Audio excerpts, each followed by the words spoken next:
রাজসভা শুরু হয়েছে এই বেন্যাকালে, এখনো গোপাল আয় না কিসের দিনে? মহারাজ আপনি গোপাল গোপাল হরতে হরতেই মরবেন। মন্ত্রী আমি ওই বাইলে কথাটা বলি নাই মহারাজ, আমি বলতে আছি যে গোপালের মধ্যে কি আছে যা আমার মধ্যে নাই? আমাকে বলেন কি লাগবে আপনার? পার্থক্য আছে মন্ত্রী মশাই। কি পার্থক্য আছে সভাকবি কও? রাজসভা শুরু করতে গোপালের নেই জুড়ি, মন্ত্রীর পেট পিঠের সাথে গোপালের বড় ভুড়ি। লাথি মারমু কবি, সভা কবি লাথি মারমু। এই থামো তোমরা। আচ্ছা মন্ত্রী, গোপাল হাঙ্গারাই তোমার কি হারে যার কারণে বেন্ডিকালে রাজসভায় আইতে গোপালের দেরি হয়? তো গোপাল মনে হয় আঙ্গারায় জুয়া খেলে। কথা সত্য না হইতে পারে মহারাজ, মোর মনে হয় গোপাল হাঙ্গারায় ঘুমাইতে পারে না। ঘুম ছিল না দুটি চোখের পাতায়। এই থামো তুমি সভা কবি, ঘুম ছিল না চোখের পাতায়, আর তোমার কথা হয় হলো বলা, তোমার কথা হয়। তুমি বিজ্ঞানী মানুষ, তুমি বিজ্ঞান নিয়ে পড়ে থাকবা। গোপাল ঘুম হয়নি রাত্রি, তা তুমি জানলে কি আরে? হ্যাঁ, তুমি কি গোপালের বউ নাকি তুমি গোপালের বাজা ছোক? হলো বাড়া, গোপালের রাত্রি ঘুম হয় না, তা আমার কাছে একটা সালসা খালি তো হয়। তোমার ওই কচুর গাড়ি সেচা সালসা।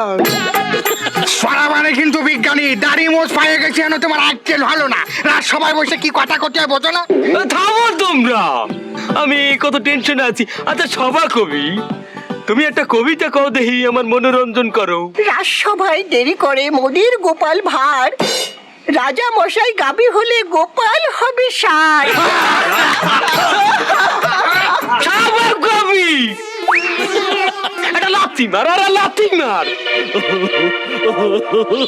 মহারাজ, আপনি মূর্খদের কথায় কান দিবেন না তো। আমার মনে হচ্ছে গোপাল আসতেছে। গোপাল আইতে আছে, এটা তুমি কেমনে জানলা রাজ পণ্ডিত? মহারাজ, আমি কি, আমি পণ্ডিত? আমি যদি জ্ঞানী না হতাম, আমি যদি গাদাই হতাম, তাহলে তো আমি এই রাজ্যে রাজাই হতাম। হ্যাঁ, এটা তুমি ঠিক কথা কইছো।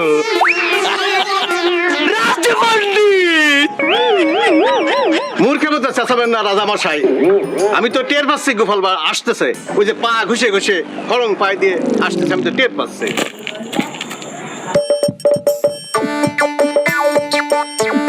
আসছে গোপাল, যাচ্ছে গোপাল, ভাবছে গোপাল, হাসছে গোপাল।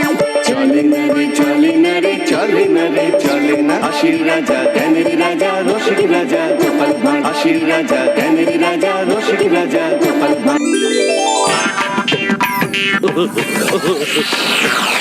হালার পোহালায় আইছে। গোপাল, রোজ রোজ তুমি এই রাজসভায় দেরি করিয়াও, কিচ্ছু কই না। তার আজ কেন দেরি হয়েছে হেঁটে কও?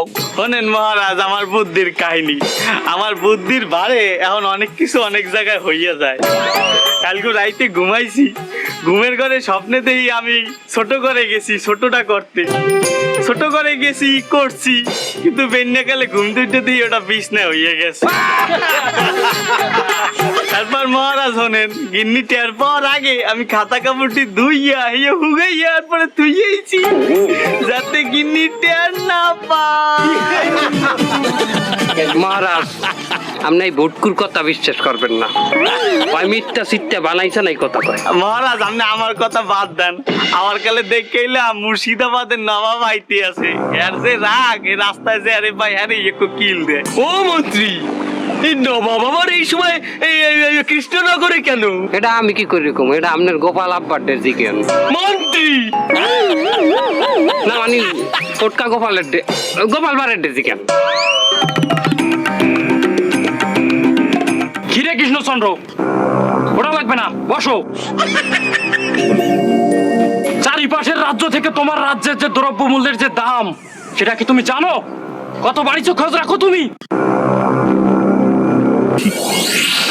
হন বটা কটা, এ রাজ্যের প্রত্যেকটা ব্যবসায়ীকে বললে দিবি যে জিনিসপাতির দাম জানো এক টাকাও না কমে। যে মন্ত্রী মশাই যে দাম নির্ধারণ করিয়ে দিয়েছে সেই দামই যেন বেচা কিনা করে, ঠিক আছে?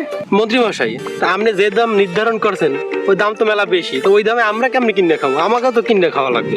রে মাউগরপু, কোনোদিন একটা জিনিস কিন গিয়ে খাইছো? আয় হে মাউগরপু, করো দেই চুরি। তো চুরি করে খাই ওটার দাম বেশি না, তো দাম তো বেশি। মন্ত্রী মশাই এইভাবে বলবেন না। আপনার নুন খাই ঠিক আছে, নেমো খার আমি তো কোনোদিন করিনি। কতবার কেলানি খাইছি আপনার জন্য, জেলেও গেছি কতবার। তা জেল দিয়ে ছাড়াইছে কেটা? জেলে তো আপনার জন্যই গেছি, ছাড়াইছে কেটা? আপনার জন্যই তো জেলে গেছি। ছাড়াইছে কেটা? ছাড়াইছে কেটা? আপনিই ছাড়াইছেন। আপনি চালাইছেন।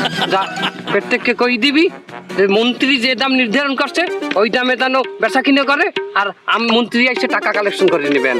আচ্ছা মন্ত্রী মশাই, হ্যাঁ। ওই কালেকশনের যে টাকার ব্যাপারটা, ওইটা কি আমরা দুজনই উঠাবো তো নাকি? আমি চোরের ডে টাকা কালেকশন করতে দেই না, চোরের ডে টাকা কালেকশন করতে দিব আমি।